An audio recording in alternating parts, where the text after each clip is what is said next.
Bill O'Brien has a rock-solid plan to do something Boston College hasn't done since 2009, which is get more than 7 wins.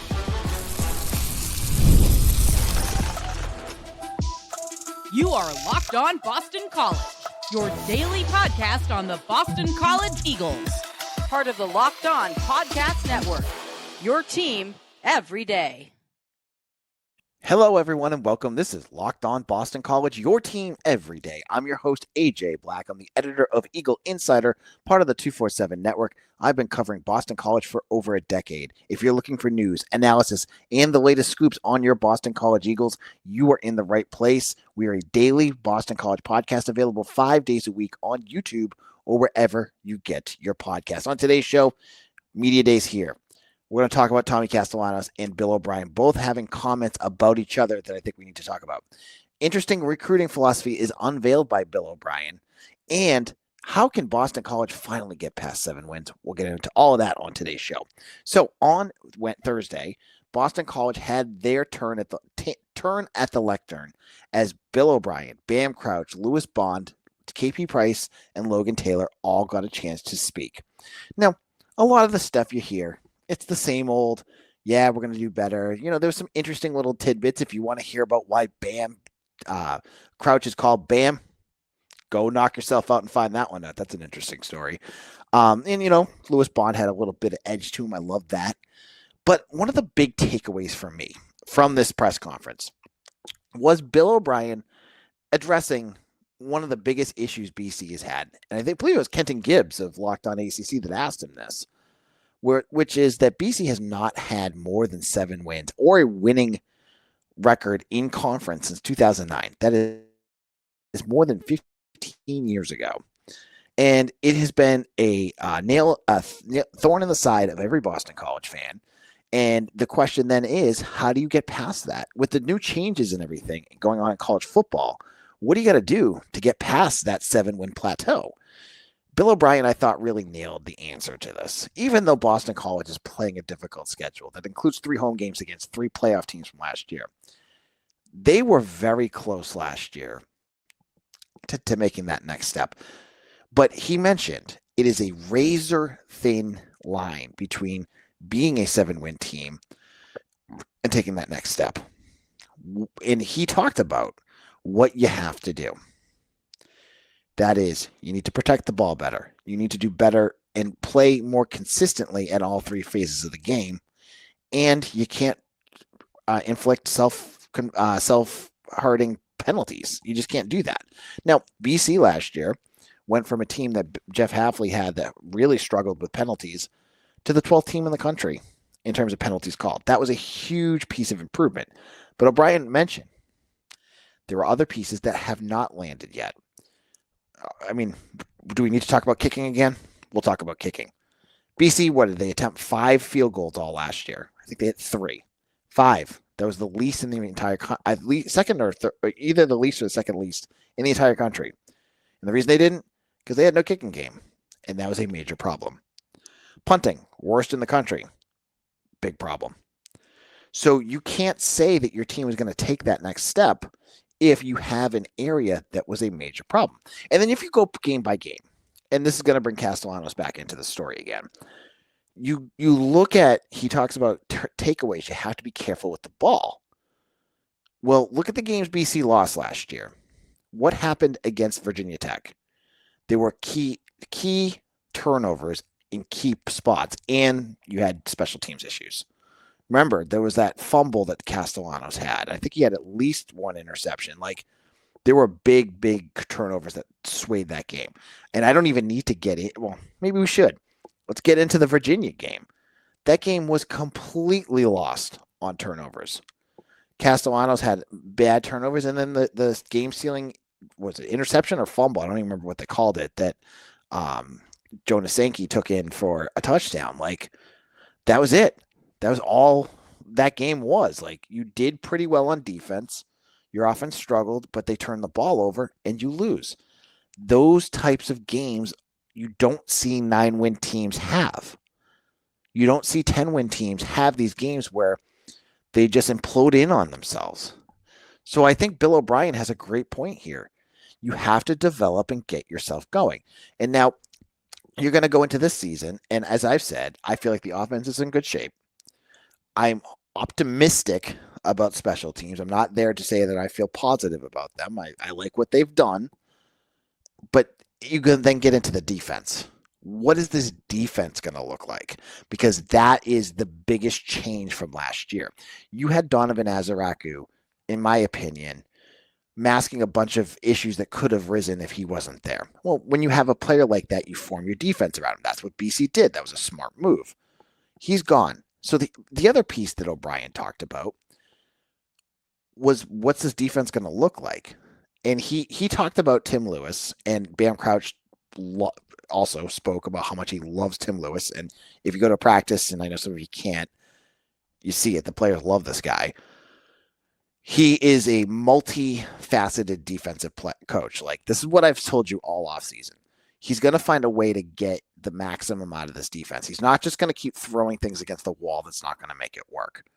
There's going to be guys that are going to be playing that maybe you're not expecting. O'Brien mentioned that as well. He's not going to go down that road, but he said there's guys that maybe you just don't know about yet that are going to play, and I think that's important. But he did point out Quintavious Hutchins, KP Price, Davion Crouch as three guys that could lead this defense, and they're going to form defenses around the strengths of this team.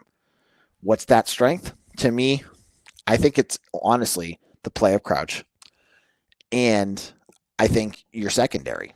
You have a very good secondary that's going to be very good this year. So that's how they're going to build this defense. That hopefully will get you to where you need to be.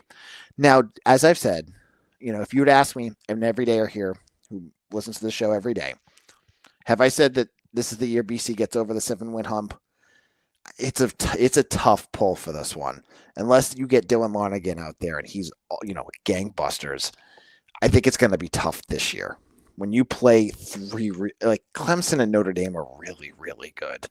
And I'm not sure BC's there. I'm not sure.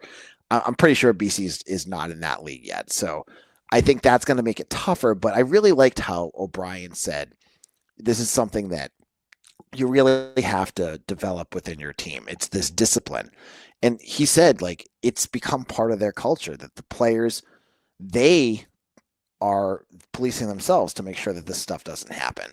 And that is very important. So I think that's something that BC needs. They need to bring a culture here. And this is why I think Bill O'Brien's going to be successful here, that strives off discipline and hard-nosed football. That's what BC's always been about. And he's already building that culture here. You're already seeing it happen. And I think year 2 will be the next step. And I think this is the piece where if he's really doing a great job with development, we're going to have surprises. And they're going to be good surprises, because I think you're going to see guys coming up that maybe you're just not expecting that are going to take that ring and run with it. And so that is what's going to help you get past that 7 wins. That's what's going to take this team to that next level. And I think it's important to be patient for this year because of the difficulty of your schedule, that you look ahead and say, okay, another year, this is where BC is going to be, and they're going to be a dangerous team. Because I do think in a year they're going to be a dangerous team. All right, in just a moment. He also discussed his recruiting philosophy and NIL. And it was the first time I've ever really heard him talk about it. And it wasn't like a full detail, but it was definitely some pieces we need to get into. And I'll get into all of that in just a moment.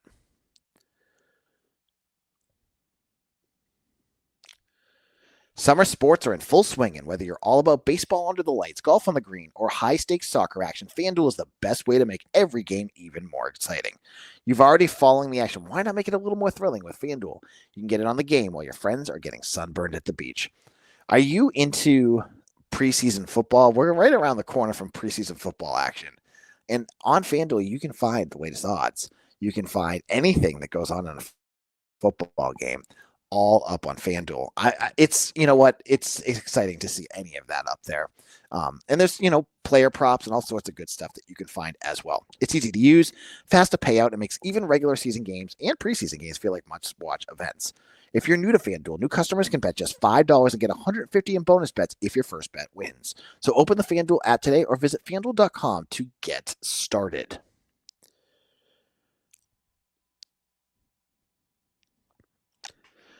Locked On Boston College, AJ Black. And I want to, all our everydayers, they've been with me through the last 2 months where there's been recruiting talk and a lot of preview stuff because we're in that kind of quiet period. This is the dead period, but it's about to heat up. And I'm glad you're here because we're going to be doing 5 days a week of talking about Boston College football with the only daily Boston College podcast out there. And I'm glad you have joined us here at Locked On BC. Now, another thing that Bill O'Brien brought up was his recruiting philosophy. Now, he said the usual things that we always hear, which is star ratings don't matter. I think that's a lot of baloney, but hey, if he wants to say that, that's fine.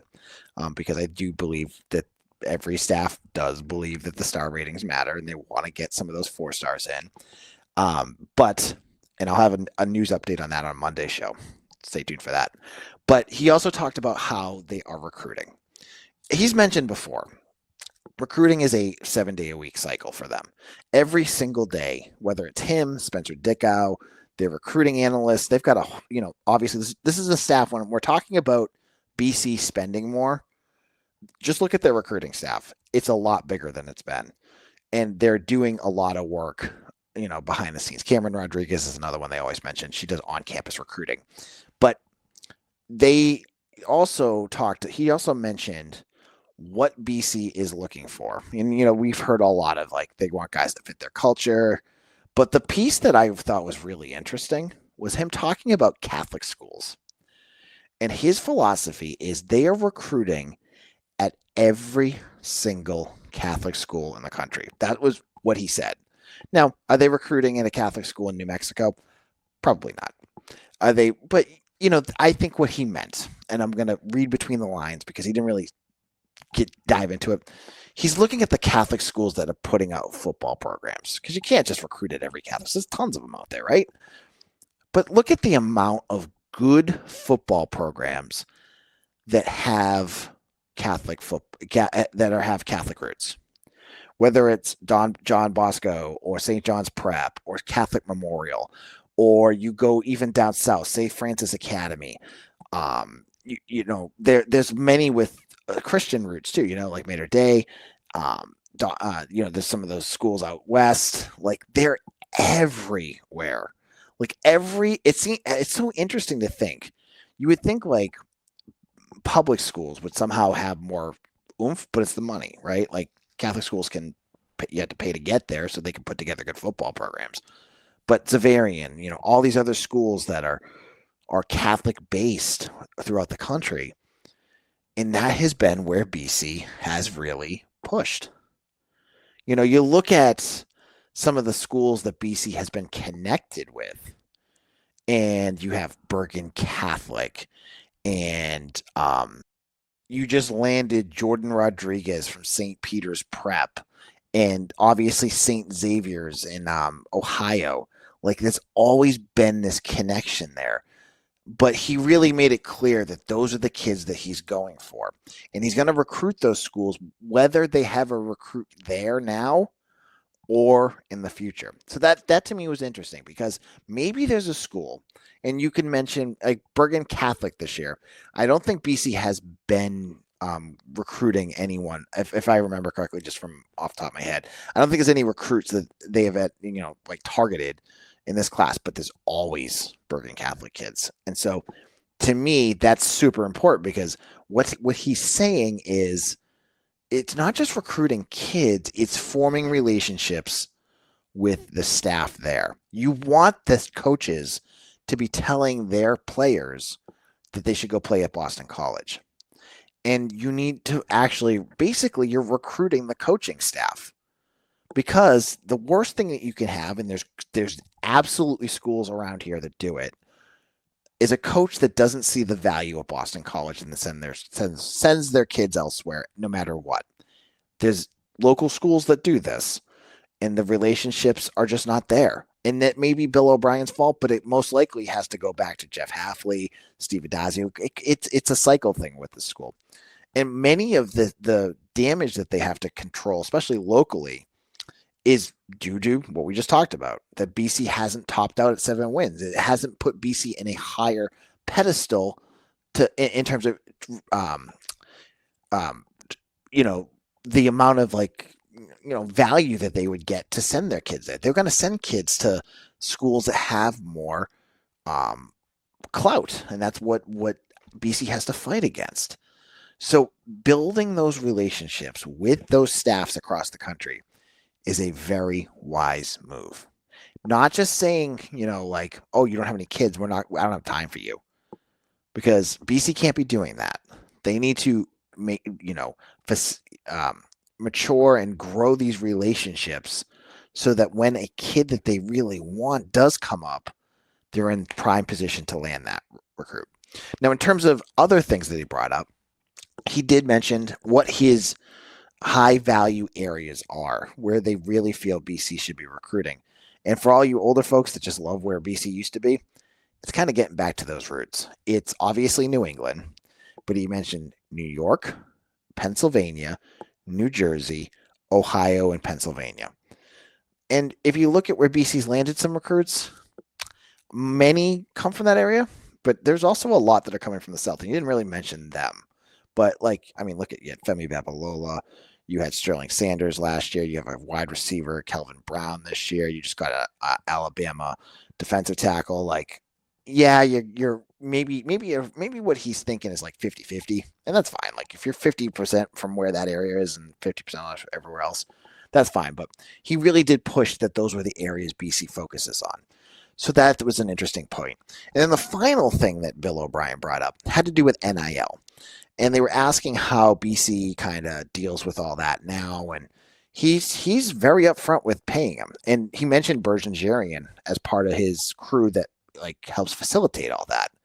Now, the part that I don't have the quote right in front of me that O'Brien brings up is that you're going to get paid if you come to BC. You start at a level as a freshman and then you earn it. That's the whole, if you've been to a BC game in the last year, that has been the hashtag at every home games, earn it. And basically, earn it's been, it's a very multi-use phrase for O'Brien, because I always thought of it more as earn your way on the field, but now it's I see it more from what he just said today as earn your money. So you go to classes, you earn your money. You're on time for your meetings or lifting, you earn your money. You push yourself on the field and do certain things, you earn money. So there's a whole bunch of ways that they're talking about getting paid here at BC. And it all, to me, the way he said it, it really does align with the motto of what BC wants, right? There's going to be schools, and some people want BC to be this, and I don't think it'll ever happen, which is just, here's a giant bag of money, just come play with us, play for us. Some people want that at Boston College. I just don't think it's realistic that this will ever happen here. I think what Bill O'Brien's doing is the much more manageable way. And based off of the way the portal's been working and the people that have left, it's clearly not an issue because the players that are coming here are getting paid enough that they're not entering the portal just for money. Most of them. In the last year, you lost Ryan Turner, and that was it. That was it. Your fourth quarterback, and that was it. So the guys that they have here want to be here, and I think that was an important thing to talk about. Was they're doing that piece, and he was pretty upfront with it. And I thought that was an interesting piece out of him because for the last year he kind of talks about it, but he hasn't really ever gotten into details. Just that little detail I thought was fascinating. This is what we do. If you make it to a meeting on time, you get paid. So they're pushing their culture, but also using the money piece as an incentive. Seems to work. So all the power to them. Now in our final segment, I told you I would be done with talking about Tommy Castellanos, but he kept talking and Bill O'Brien finally snapped back. We'll talk all about that in just a moment.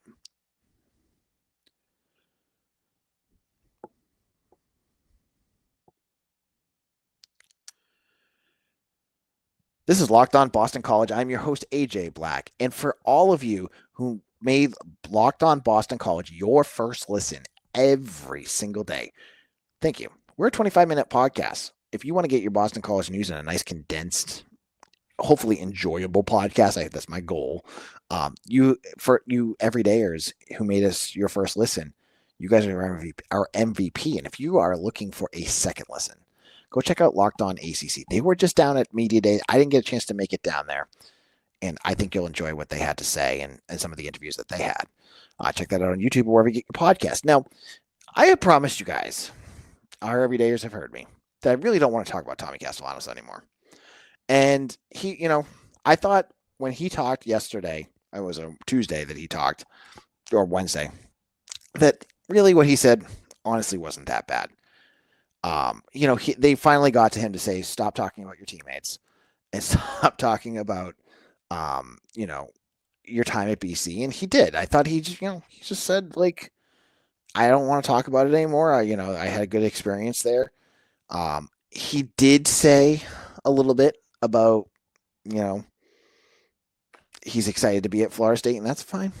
Nothing wrong there. But he has been chirping for a while. And Bill O'Brien finally responded back. And here is what O'Brien had to say. And I'm going to read you exactly what he said according to David Hale. Bill O'Brien on Tommy, this is on Twitter. Tommy can think what he wants. We supported the hell out of Tommy. We coached Tommy. We taught Tommy. I wish him the best. We met with Grayson. We told him the team needs you. Come back and compete and win your job back. It's called life. LIFE. Deal with adversity. He's fine. He's a starting quarterback at Florida State. It worked out well. I wish him the best. That sounds like a great response. So for me, reading what Bill has said, clearly, I feel like he is a little annoyed that Tommy has been running his mouth for the last 3 months, because he has. Whether it was on Eric McLean's show, when it was whose show was he on last? Like, he was on a show a couple weeks ago when I talked about it, and he was talking about him. In that comment, I think specifically, if I was to guess what Tommy was getting mad at, where he was getting mad at, there was two things. First of all, I bet he's pissed that he said, I finally have good teammates to basically play with. That's paraphrasing what he said. But I think the piece specifically that he's in, I think if you guys were listening, the one piece that he did bring up, Tommy Castellanos, this week, was him denying that he got benched and that he then quit the team. This has been his narrative for a while, but he won't tell you what actually happened. He keeps saying, that's not what happened, but I'm not going to get into it, which is a load of crap, because he definitely got benched. I was at that game. I watched it happen. It was against Syracuse at halftime. He came back out for 1 or 2 drives, did absolutely nothing like he did for the last 3 games, and they sat him down and he moped. That was what happened. He got benched. Okay? So I think that narrative, I think if Castellanos had just said, I hadn't performed, they decided to go with Grayson James. I didn't agree with it, but that's what they did, and I ended up leaving. That would have ended this. I bet Bill would have just dodged the question and done something else. But the fact that he continues to say that he did not get benched when he in fact got benched, and would have probably gotten benched at the beginning of the year if Grayson James wasn't hurt, then that was what stirred up the anger and this response from Bill O'Brien. And so read it. I'd love to. I did not get a chance, and I think this might have.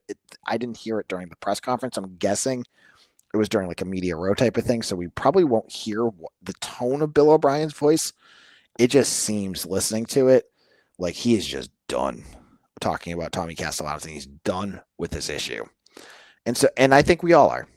It's now, we're less than a week away from the start of camp. It's finally this time that we can put him in the rearview mirror.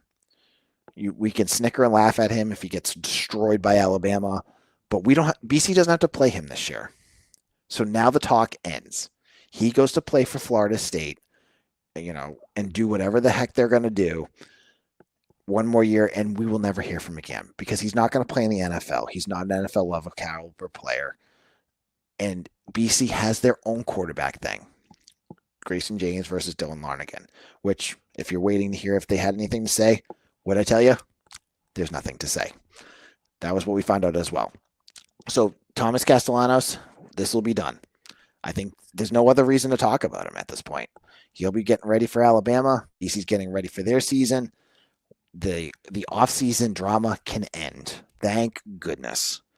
And we'll be back again on Monday. On Monday's show, I got a special, cool thing to talk about for recruiting that will hopefully get you feeling a little better about BC's recruiting class. I'll explain what it is and why it happened on Monday's show. So make sure you have Locked On Boston College subscribed on YouTube or wherever you get your podcast.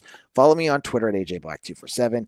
Get all of our social medias, whether it's Blue Sky, Threads, Facebook, Instagram. We're all out there. And I'm available also on TikTok. If you like TikTok, we have videos.